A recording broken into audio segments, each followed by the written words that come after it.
Hey, good morning, everybody. I really appreciate you coming here. The subcommittee will come to order. It's very good to see you here again, and I'm glad that you're here. I'd like to preface this, as I do with everything. This committee is not a bipartisan committee. It is a non-partisan committee. And if anybody gets out of line on either side of this aisle, I will bring them back in, because we're just not doing that. We're just not. So that is for the record. And we got our gear working this time, right, Mr. Garcia? Okay, I tell you what, we had some issues. And I don't mean you, I mean me and these guys.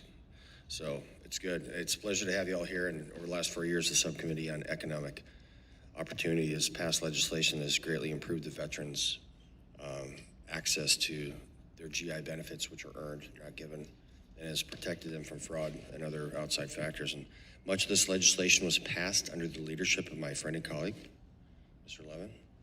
And I appreciate the ranking member and his staff for continuing to work with us in a non-partisan way as we continue to work with improving the VA system, our subcommittee has jurisdiction over. Today, our subcommittee comes together to examine the state of the GI Bill and the Education Service. Let me make it clear, I believe this, Mr. Garcia, that your intentions are pure, and your staff and the Secretary of Veterans Affairs and I have a very good but somewhat complicated political relationship, as you do. But I do believe that the Secretary's intentions are pure. I absolutely know that my ranking member's intentions are pure, along with the rest of these folks. So the sole stated intent and our purpose here today is to make sure that our veterans have the best possible access, seamless, to these educational benefits. So let's lock arms and march together. So last year, though, however, the subcommittee has also seen you guys get in the way of yourself and making it harder for our veterans to access their earned benefits, and that is an issue. So that's what we're here to talk about today. Last Congress, the House and Senate had to pass an emergency legislative fix for the 85-15 rule, because you had altered your interpretation of the statute without telling the schools or Congress. If a fix had not been made, thousands of GI Bill students would not have gotten their benefits. Earlier this year, our committee sent a letter to the Secretary asking for a delay of the release of the enrollment manager, because the VA decided to implement it at the beginning of the semester when the majority of schools certify student veterans.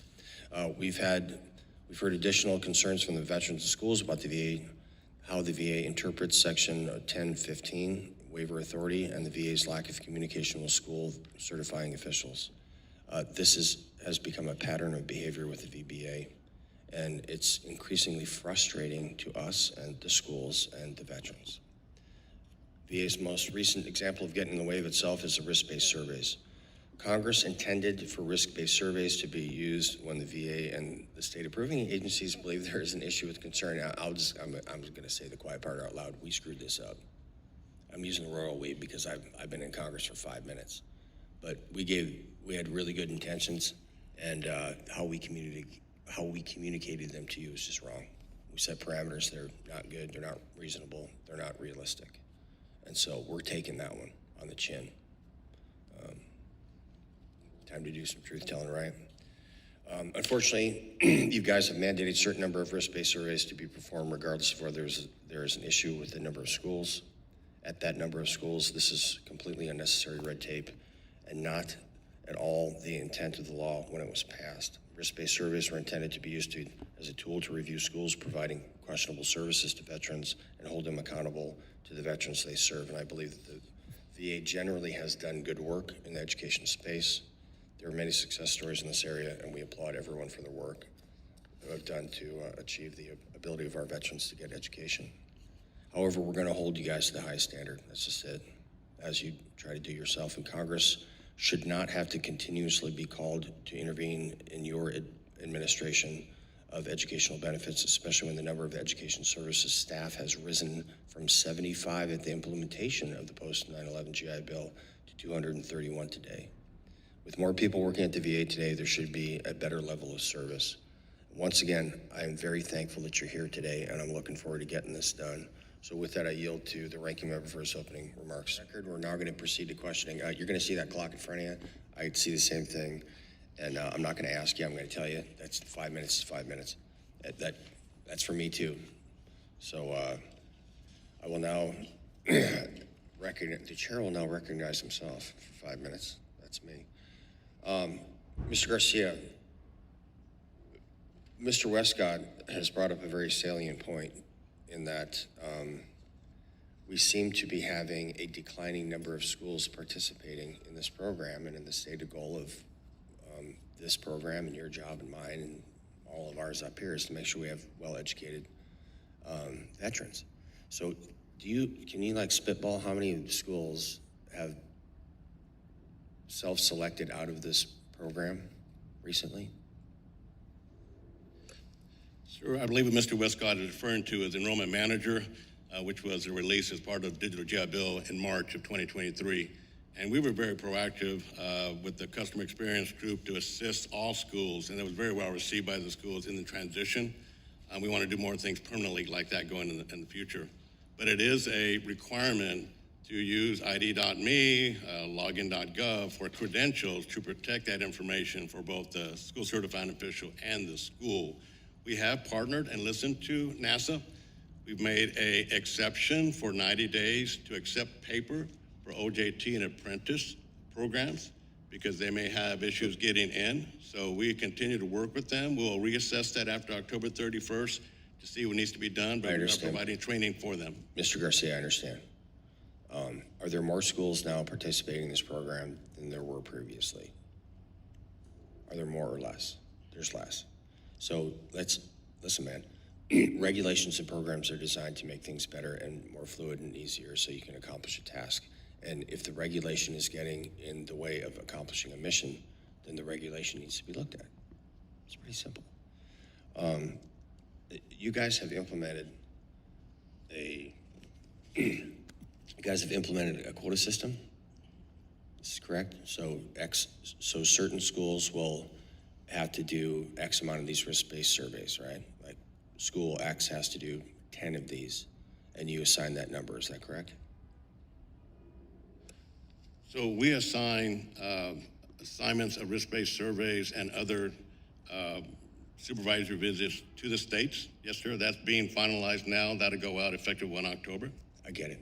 So you're in the service. I respect your service, Mr. Garcia. You know that you send troops out to the pumpkin patch and you say, bring me back 10 pumpkins. They're bringing back 10 pumpkins. If you tell them to go out and pick pumpkins, they're going to come back with 100, right? So my concern with establishing quotas is this. If you say school X has to do 10 of these risk-based surveys, they're doing 10, when in fact they may only have to do 9, or they should be doing 11. And when you artificially impose these things on these different groups that have, the real touch with their students, and they understand the vibe that's going on there, I think that we are not serving our veterans well because we're either putting on too much an administrative burden on these institutions, or on the other side, we're not making sure that we're preventing as much fraud as possible. So I'm going to ask you to really rethink what you're doing and have a much more open line of communications with these schools concerning the risk-based surveys. And we had the chance to talk about how these are implemented, and you got 24 hours to do this and that. And I want to continue to engage with you and your staff and the schools to make sure that we work this out appropriately. Yes. And Mr. Westcott, I have 1 minute, 9 seconds. In your testimony, you indicated that NASA and the Education Council undertook the pilot designed by convening an advisory council of 22 members representing student veterans, state approving agencies, schools, accreditors, states, and other experts. And you also stated that the advisory council members developed a model of oversight. Did the VA utilize this model that you developed, or some of its tenet, in developing the risk-based surveys, to your knowledge? They did not utilize the model as we developed it. Over the course of a year, they revised many elements within the model. And of course, we did not get a database, which is critical as I said earlier, to implementing that model. You know, and that's been a personal concern of mine because I was in this from the beginning. So you guys did a whole bunch of work, compiled a whole bunch of stuff, you gave it to some people, and they didn't act on it.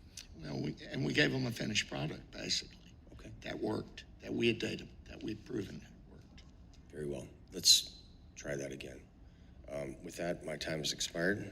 I now recognize Ranking Member Levin. I now recognize myself for 5 minutes. Hey, before I get going here, Mr. Hubbard and Mr. Rasmussen, I want to thank you very much for the Herculean effort of getting yourself here from South Carolina after you recovered your lost F-35. That was amazing. Thank you for getting up here. Yeah, I just said that. I think I'd get in trouble if I commented on that. So That's right. Let's work on that one later. Hey, the subcommittee, we've heard a lot about the enrollment manager from the VA in the last few months. Thank you, Mr. Subcommittee. However, we've not been able to hear from you guys. So what has your experience been with the enrollment manager and to a greater extent with the digital GI Bill? I'm going to throw that out to you, Mr. Rasmussen. Thank you, Mr. Van Orden. I really appreciate the question, and I think that's why I'm here, right? I'm representing the real on-the-ground experience. I said in my testimony, it takes longer. It takes longer to use. It's not accurate. The data that we see in that system isn't the truth. It's very one way we submit things. And then there's things that happen outside of the system. So the system isn't adequate in capturing what we need it to capture in order for the process to work.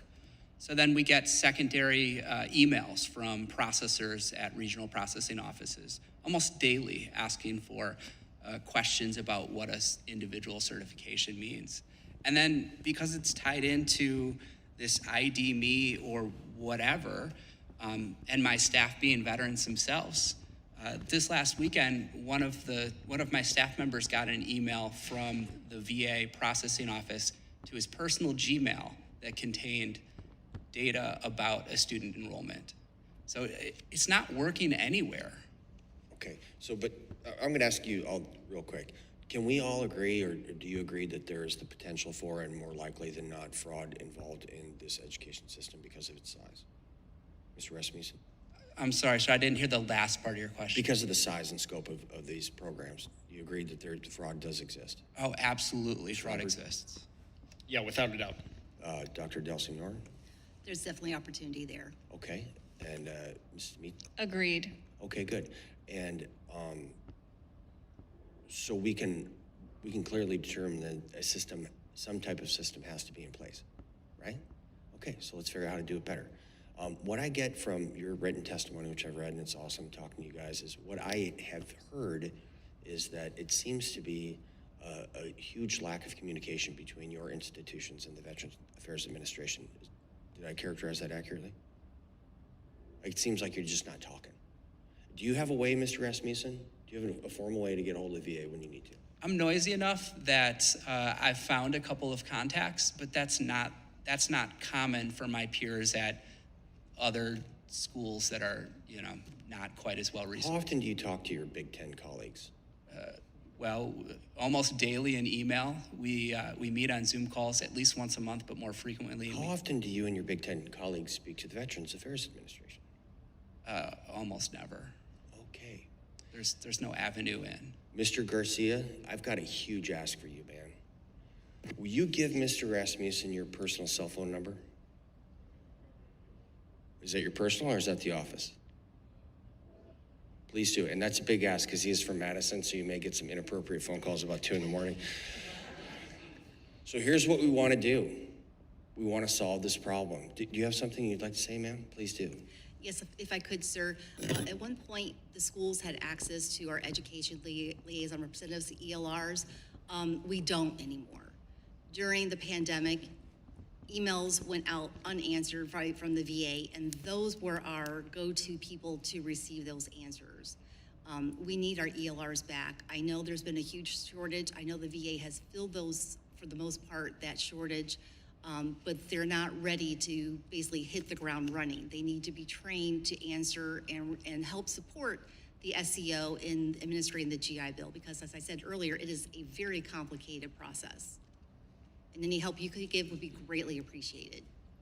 Okay, I found from personal experience that oftentimes we ascribe the worst intentions to people simply because we don't know what they're thinking. And I think there's a case of that, because I talk to Mr. Garcia on the regular, and his intentions are pure. They really are. And it's just, the bureaucracy is so huge. So you're getting his number, and you're gonna talk. And you got a group of Big Ten dudes together with, 50-pound brains and whatnot to think about this stuff all the time. I want you to share your lessons learned with this cat. And Mr. Garcia, I'd love it if you'd listen to him. This is awesome. My time has expired.